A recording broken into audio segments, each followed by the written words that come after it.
रात के ठीक 2:17 दिल्ली की सड़कों पर सन्नाटा पसरा हुआ था। प्रधानमंत्री आवास के बाहर सुरक्षा पहले की तरह ही कड़ी थी, लेकिन उस रात कुछ अलग था। एक अनजान कॉल, एक संदिग्ध सिग्नल और अचानक पूरे सुरक्षा सिस्टम में हाई अलर्ट। किसी ने कहा टारगेट मूवमेंट में है, लेकिन सवाल ये था टारगेट कौन था, और जवाब आया प्रधानमंत्री। उस रात एक ऐसा ऑपरेशन शुरू हुआ जिसके बारे में आज भी आधिकारिक तौर पर कुछ नहीं कहा गया। इसे कुछ लोग एक अफवाह कहते हैं, कुछ इसे एक सीक्रेट मिशन मानते हैं। नाम दिया गया ऑपरेशन ऑक्टोपस। भारत एक ऐसा देश जहां प्रधानमंत्री की सुरक्षा दुनिया की सबसे कड़ी सुरक्षा व्यवस्थाओं में गिनी जाती है। एसपीजी हर पल हर सेकंड प्रधानमंत्री की रक्षा में तैनात रहती है, लेकिन इतिहास गवाह है खतरा कभी खत्म नहीं होता। चाहे वो आतंकी संगठन हो या विदेशी खुफिया एजेंसियां, भारत के शीर्ष नेताओं को निशाना बनाना हमेशा से एक बड़ा लक्ष्य रहा है। और यही वजह है कि हर छोटी सी जानकारी भी एक बड़े खतरे की शुरुआत हो सकती है। कहानी शुरू होती है एक खुफिया एजेंसी के इंटरसेप्ट से। भारत की एजेंसियों को एक एन्क्रिप्टेड मैसेज मिला जिसमें सिर्फ एक शब्द बार बार दोहराया जा रहा था, ऑक्टोपस। पहले तो इसे नजरअंदाज किया गया,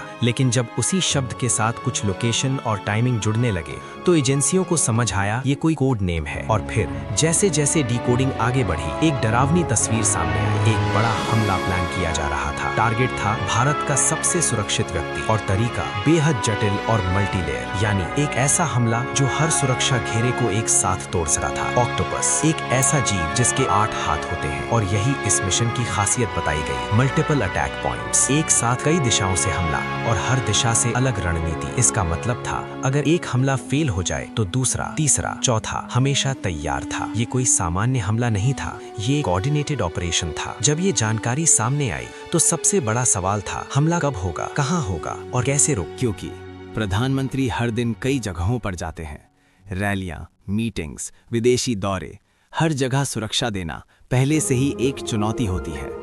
लेकिन इस बार खतरा अलग था। ये किसी एक जगह से नहीं बल्कि हर जगह से था। यहीं से शुरू हुआ एक अनकहा ऑपरेशन जिसे कुछ लोगों ने नाम दिया ऑपरेशन ऑक्टोपस। देश की कई एजेंसियां एक साथ एक्टिव हुईं, हर संदिग्ध व्यक्ति की निगरानी शुरू हुई, डिजिटल कम्युनिकेशन ट्रैक किए गए और हर संभावित खतरे को चिन्हित किया गया। सब कुछ खामोशी से हो रहा था, आम जनता को इसकी भनक तक नहीं थी। जांच के दौरान एक चौंकाने वाली बात सामने आई। इस प्लान में कई लोग शामिल थे, कुछ देश के अंदर, कुछ देश के बाहर, और सबसे खतरनाक बात, ये लोग आम नागरिकों की तरह रह रहे थे। कोई शक नहीं कर सकता था कि उनके बीच इतनी बड़ी साजिश पल रही है। लेकिन यहाँ कहानी में एक बड़ा मोड़ आता है। कोई आधिकारिक रिकॉर्ड नहीं, कोई सार्वजनिक पुष्टि नहीं, कोई खुला बयान नहीं।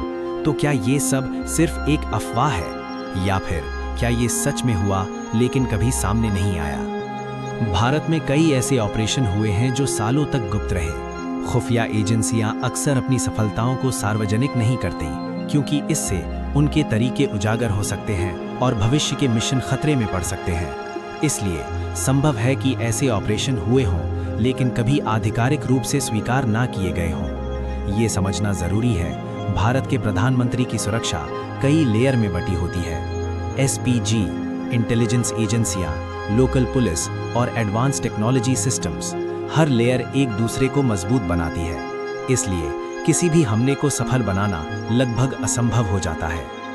चाहे ऑपरेशन ऑक्टोपस सच हो या अफवाह, लेकिन इससे एक बात साफ होती है, खतरे हमेशा मौजूद रहते हैं। सुरक्षा एजेंसियां लगातार काम करती हैं और कई बार हमें पता भी नहीं चलता। फिर वापस आते हैं उस रात 2:17 AM पर। सुरक्षा सिस्टम एक्टिव हुआ, कुछ संदिग्ध गतिविधियां रोकी गईं और धीरे धीरे सब सामान्य हो गया। लेकिन क्या सच में खतरा टल गया था या सिर्फ एक हिस्सा खत्म हुआ था? कोई नहीं जानता। आज जब हम सुरक्षित महसूस करते हैं तो शायद हमें पता भी नहीं होता कितने खतरे हर दिन टलते हैं, कितनी साजिशें समय से पहले खत्म होती हैं, और शायद ऑपरेशन ऑक्टोपस भी उन्हीं अनकही कहानियों में से एक है। क्योंकि कभी-कभी सबसे खतरनाक लड़ाइयाँ खामोशी में लड़ी जाती हैं और जीत भी बिना शोर के हासिल की जाती।